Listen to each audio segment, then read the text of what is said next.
Welcome to the You're Not Crazy podcast, hosted by Jessica Knight, a certified life coach who specializes in healing from narcissistic and emotional abuse. This podcast is intended to help you identify manipulative and abusive behavior, set boundaries with yourself and others, and heal the relationship with yourself so you can learn to love in a healthy way. You can connect with Jessica and find additional resources, content, and coaching at emotionalabusecoach.com. I want to talk today about weaponizing communication because it's subtle but still powerful in maintaining control. And often we really don't spot it because we are in communication when it's happening. We're not breaking apart their words as they say them. They do that to us. But we're so confused and confident, worried, trying all at once, all the things. And while it happens, it dismisses your emotions. And it's almost always not overt. But the impact and the toxicity is huge. And so I want to dissect some of those dynamics using examples in hopes of exposing how manipulative patterns emerge and evolve to uphold and invalidate your reality. And as I go through these and as you listen, I just want you to remember that there's always context involved. I've distilled some of these down to just statements and just quotes, but of course there's context. And so if it doesn't appear abusive on the surface, remember that you're hearing one line, an entire stream of manipulation, and I called it out. I call this one emotional manipulation disguised as vulnerability. Their statement was, I was super triggered by the, quote, I would appreciate the same courtesy line, end quote. It felt like anger, blame, and the need for controlling me. This manipulator reframes a valid expression of frustration as an attack. This is a classic move. They position themselves as wounded to deflect accountability. And it redirects the focus from your legitimate feelings to their discomfort, forcing you into defense. I would appreciate the same courtesy reads to me like I'm asking for the same thing that you're asking for, but now you're blaming me for even raising the fact that there's a double standard. But by labeling the words controlling and blame right away in the response, it immediately silences the other person's voice and almost demands emotional labor from you to soothe the wound because now they're wounded, right? This is a blame shift. But the courtesy of kindness and consideration is for them alone and not you. And like I said, I know it reads like it's one line, but when this happens, that pattern can happen a lot. When someone says something back to the person, just really asking for basic kindness, and then they respond blaming you for the thing you asked. They also use defensiveness as a weapon. This was a line that I pulled out. I feel that's super unfair to put this all on me. Why does shaming me help? And so this was a line from a text thread where my client said how she felt. She was calling out her partner from sabotaging another outing. And she was choosing not to engage in the same way in the conversation.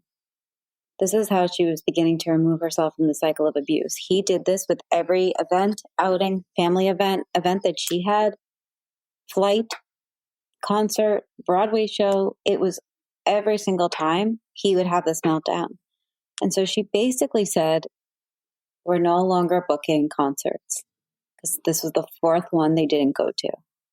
Not because of anything, not because of illness, not because of a sick kid, not because of, it was because he would amp everything up and then pick a fight. This fight, I remember, because I talked to her about it, was picked about her facial expression. It was, I could tell by the look on your face you don't want to go. And she was like, I'm literally dressed. I want to go. She did want to go. I knew she wanted to go. But that's how she began to remove herself from the cycle of abuse by just saying, we're not doing this anymore. I'm not booking other tickets. And he took that as shaming. But in this example, the manipulator twists the boundary into an attack, framing the communication as shaming. This tactic halts any dialogue.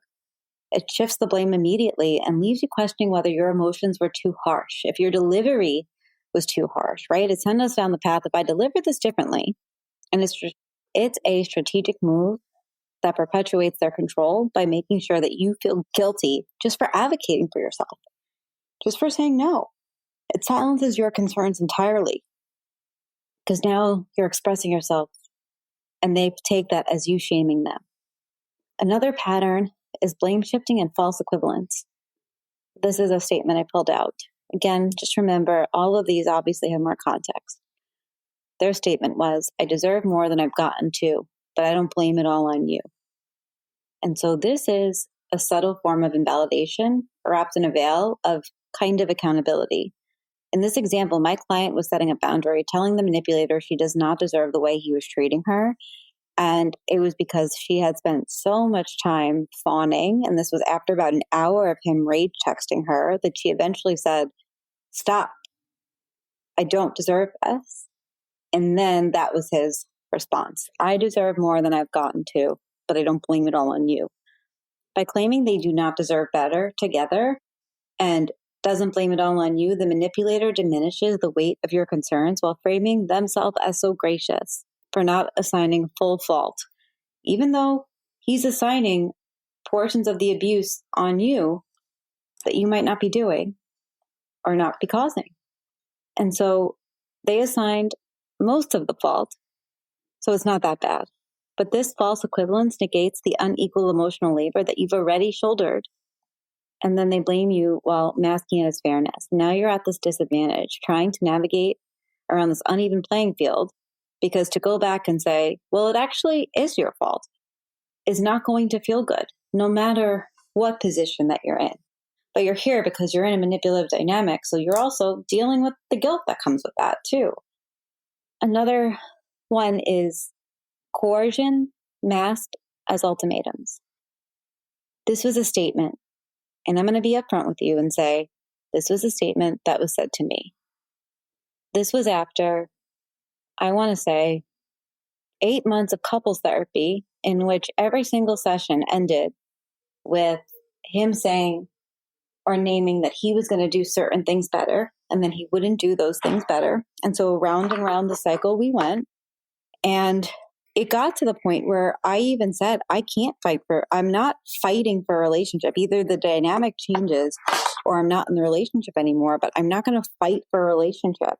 And I also don't like that feeling of, or that naming of fighting for it. Like, that's not what I was going to do.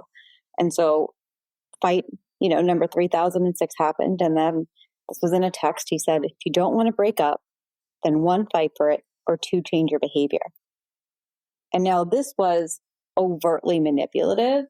And this came when he broke up with me in a text message, which I felt was pure manipulation, because I tried to end the relationship numerous times in person and that wasn't possible. So it was like, oh, and I also felt like this was a game.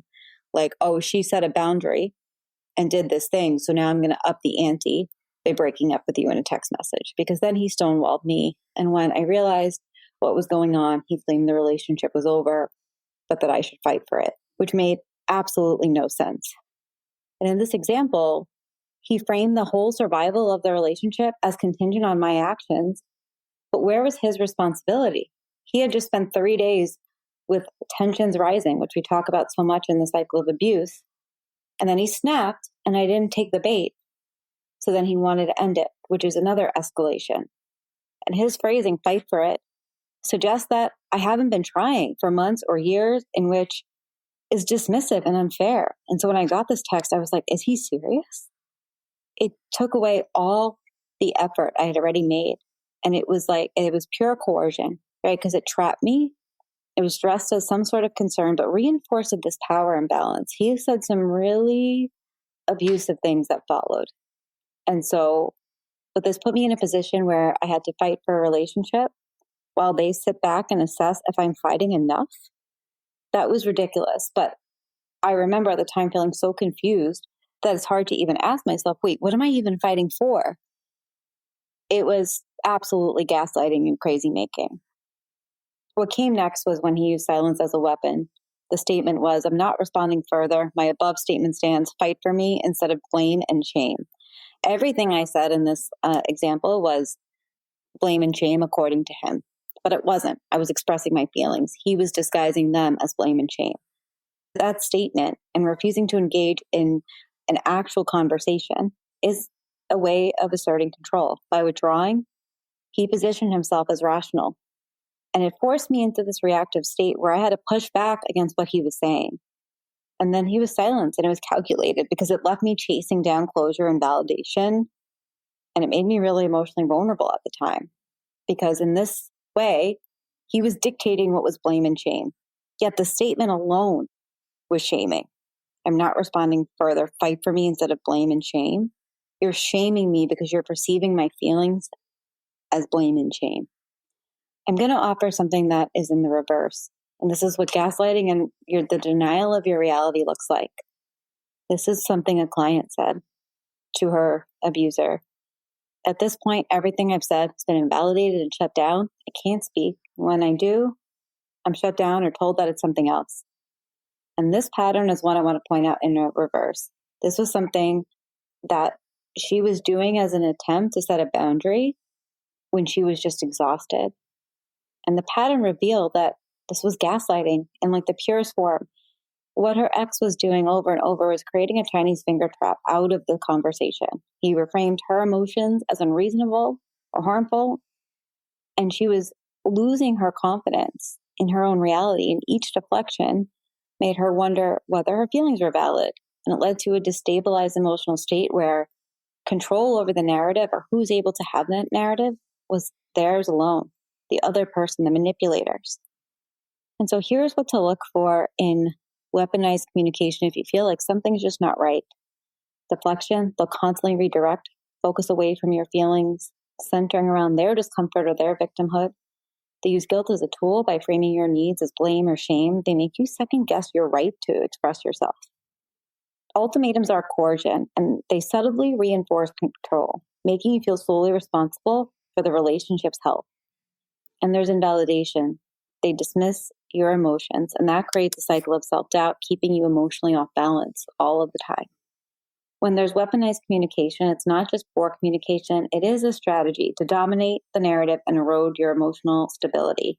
And when someone uses communication as a weapon, they aren't seeking understanding. They're seeking control. And recognizing these patterns is one of the steps to breaking free, because I always say that once you see it, it can be really helpful.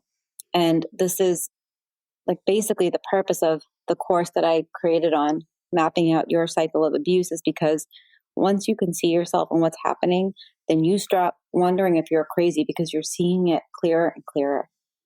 If this resonates with you, I want you to know you're not alone. I help people untangle this all the time in their relationships and begin to rebuild in one-on-one coaching, in one-off validation sessions. You don't have to feel like you're going crazy. I really hope that this was helpful. And if you are looking for more help, you can always find me on Substack, on my website, Emotional Abuse Coach, on Instagram, Emotional Abuse Coach, and on highconflictdivorcecoaching.com. All of my links are in the show notes.